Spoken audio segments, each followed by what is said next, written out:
Your pain is not your prison. It's your platform. Welcome to Soft Girl Era, the sacred space where strong Black women unlearn survival, rediscover softness, and reclaim the joy, rest, and freedom they deserve. I'm your host, LeAnne Dolce, pronounced Dole, like sweet softness whispered in French. I'm your guide from burnout to boundaries, from doing to being, from strong to soft, and loving every second of it. Today, I had the profound honor of sitting down with Stardrecous Brooks, a woman whose voice has become a rallying cry for justice, healing, and transformation. Stardrecous is not just a survivor. She is a warrior who has turned unimaginable pain into a platform for change, a mother who refused to let her sons' lives be reduced to statistics, and a beacon of hope for families trapped in cycles of trauma and injustice. Her work is reshaping how we think about grief, activism, and the power of speaking truth to systems that try to silence us. What she shared with me, what we're going to unpack together today, is going to challenge everything you thought you knew about breaking generational curses. Here's what we've been taught: we've been taught that some things are just the way they are, that generational curses, cycles of trauma, violence, and injustice are burdens we inherit and quietly carry, that speaking up might make things worse, that our pain is private, our grief is ours to bear alone, and that survival means keeping our heads down and pushing through. But Stardrecous Brooks is here to tell us something radically different. She's here to tell us that our pain can be our platform, that our voices, even when they shake, even when the system tries to silence them, are the very tools we need to break the cycles that have held our families captive for generations. Let me ask you something. How many of us have been taught that strength means silence? That being strong means swallowing your hurt, putting on a brave face, and carrying on as if nothing happened. How many of us have watched our mothers, our grandmothers, our aunties do exactly that? Carry the weight of the world on their shoulders without complaint, without rest, without justice. Stardrecous challenges that narrative head on. She says, no, your voice matters.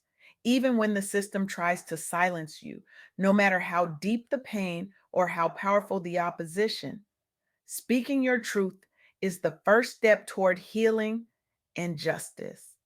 Think about that for a moment. Speaking your truth is not just cathartic, it's not just therapeutic. It is the first step toward justice. Now, let's talk about what that looks like in real life. Because this isn't theory, this is lived experience. This is the story of mothers who have lost children to gun violence and police brutality, who have been re traumatized by systems that were supposed to protect them, and who decided that their grief would not be in vain. Let me tell you about a group of women who refused to be silent. These are Black mothers, women like Sabrina Fulton and Gwen Carr, who came together after losing their children to police and gun violence. Sabrina Fulton lost her son Trayvon Martin. Gwen Carr lost her son Eric Garner. These mothers faced public scrutiny. They faced systemic resistance. They faced a world that wanted them to grieve quietly and move on, but they didn't. They organized national campaigns. They partnered with advocacy organizations. They spoke at major events. They testified before Congress. They met with national leaders. And they helped shape the narrative around Black lives lost to violence. Their activism brought national attention to police violence and inspired legislative proposals on police reform. Their work has empowered countless families, influenced public policy, and sparked critical conversations about justice and accountability. These mothers transformed individual pain into a national movement. They refused to let their children's deaths be forgotten. They refused to let the systems that failed them continue unchecked. They used their voices, and in doing so, they broke the silence that had kept so many families trapped in cycles of grief and injustice. Now, here's what's so powerful about this: These mothers didn't have political power. They didn't have wealth. They didn't have access to the halls of power. What they had was their truth. What they had was their pain. And what they had was the courage to speak. Stardrecous Brooks echoes this same truth. She says breaking generational curses starts with acknowledging the hurt. We have to recognize and name the trauma we carry in order to begin the work of healing, both individually and collectively.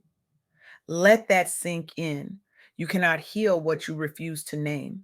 You cannot break a cycle you refuse to acknowledge. For too long, we've been told to move on, to get over it, to be strong.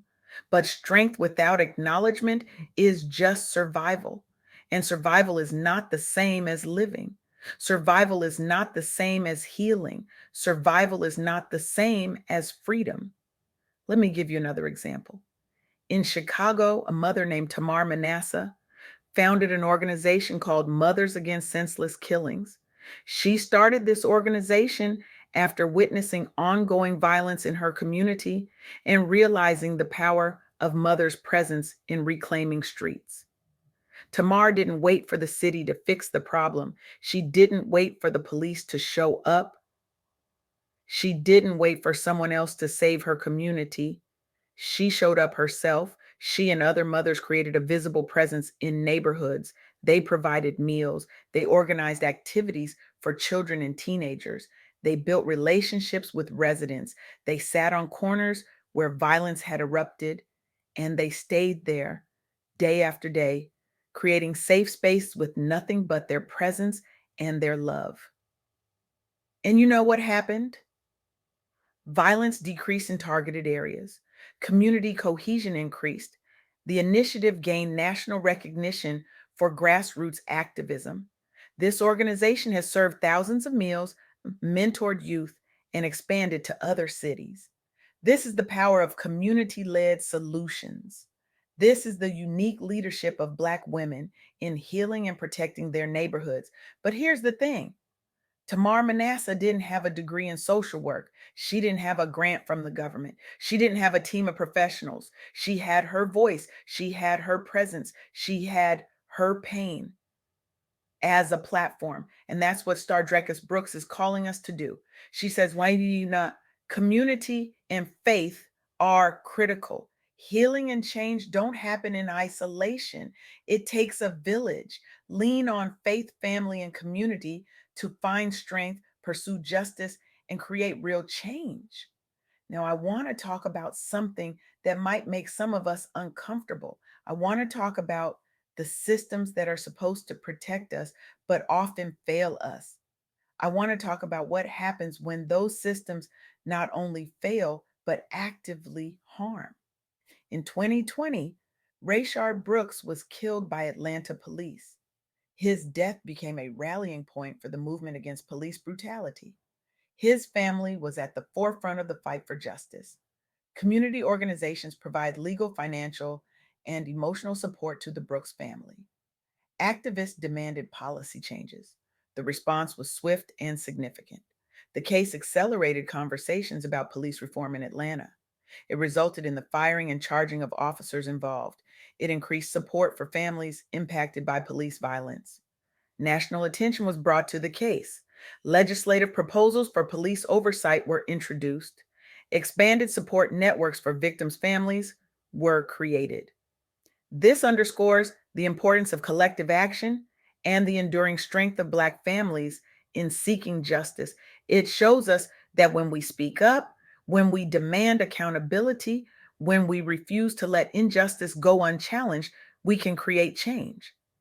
But here's the counterintuitive truth that Stardrecous Brooks wants us to understand. We are not victims. We are not statistics. We are not stereotypes. We are survivors. We are change makers. We are capable of transforming pain into power and injustice into action. This is not about being strong all the time. This is not about wearing a cape. This is not about grinding until you break. This is about recognizing that your voice, your story, your truth has power. This is about understanding that healing is not a solo journey. This is about knowing that you don't have to carry the weight alone. Stardrecous Brooks is teaching us how to be soft in a world that taught us survival. She's teaching us that softness is not weakness. She's teaching us that speaking up is not complaining. She's teaching us that demanding justice is not being difficult. She's teaching us that breaking generational curses is not only possible, it's necessary. So here's what I want you to take away from this conversation. First, your voice matters, even when the system tries to silence you. Second, breaking generational curses starts with acknowledging the hurt. And third, community and faith are critical. You cannot do this alone. These aren't just ideas, these are lived truths. These are the testimonies of mothers who have walked through fire and emerged not burned, but refined. These are the strategies that have shifted policy, saved lives, and sparked movements. When Sabrina Fulton stood before Congress and spoke her son's name, she wasn't just grieving, she was demanding that the world see her son as a human being, not a headline. When Tamar Manasseh sat on that street corner in Chicago, she wasn't just sitting, she was reclaiming territory that violence had stolen. When the family of Rayshard Brooks refused to be silent, they weren't just protesting, they were rewriting the narrative about what justice looks like. And when Stardrecous Brooks uses her voice to tell her story, she is giving permission to every single person listening to do the same. But here's where it gets real. Here's where the rubber meets the road. Here's where we stop being inspired and start being active. Because inspiration without action is just entertainment. And we didn't come here to be entertained, we came here to be transformed. So I'm going to ask you the same question that Stardrecous Brooks asked me, and the same question I'm now asking myself every single day. How will you use your voice and your story to break the cycles that have held our communities back for generations? And what step can you take today, no matter how small, to bring healing and justice closer for yourself and those around you? Notice I didn't ask what you're going to do someday. I didn't ask what you wish you could do. I asked what step you can take today. Because here's the truth that nobody wants to say out loud. We are waiting for permission that we already have. We are waiting for a platform that we already possess. We are waiting for someone else to validate our pain, um, to acknowledge our trauma, to give us the green light to speak. But the mothers I've told you about today didn't wait. They didn't ask for permission. They didn't wait for the system to invite them to the table. They built their own tables. They used their voices. They turned their pain into power. And you can too. You don't have to have a platform. You don't have to have a microphone. You don't have to have a movement. You just have to have the courage to speak. You just have to have the willingness to acknowledge your pain. You just have to have the faith to believe that your voice matters. Maybe your step today is having that hard conversation with a family member about the trauma that's been passed down. Maybe your step today is saying no to something that drains you so you can say yes to something that heals you. Maybe your step today is writing down your story, not for publication, but for your own clarity. Maybe your step today is reaching out to someone in your community who's hurting and saying, wait, I see you. I'm here. You're not alone. Whatever your step is, take it. Because Stardrecous Brooks is proof that one voice can spark a movement, that one mother's grief can become a nation's call to action, that one family's pain can become a community's healing. This is Soft Girl Era, where we unlearn survival and rediscover softness, where we reclaim joy, rest, and freedom without guilt, without apology, and without explanation. But let me be clear, softness is not passivity, softness is not silence. Softness is the radical act of choosing yourself. It's speaking your truth and refusing to let the world dim your light. So here's my challenge to you. Don't let this moment pass. Don't let this message become just another thing you heard that made you feel good for a minute. Let it become the catalyst for change in your life, in your family, in your community. Because the world is waiting, your community is waiting, your family is waiting, and the generations that come after you are waiting. Your pain is not your prison, it's your platform. Now go use it.